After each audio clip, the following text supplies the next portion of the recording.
ما تقلقش. هم عاوزين مننا ايه؟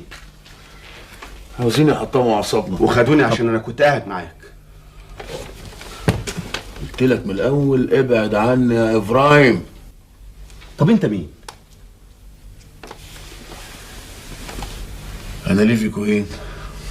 انت قلت لي في اسكندريه ان ده مش اسمك. وبعدين معاك بقى. ما هو انا لازم اعرف اسمك.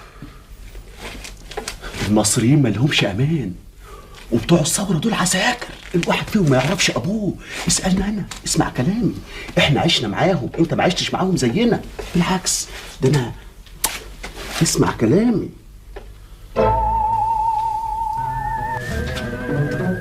طب اسمعني كويس وفتح ودانك كويس قوي.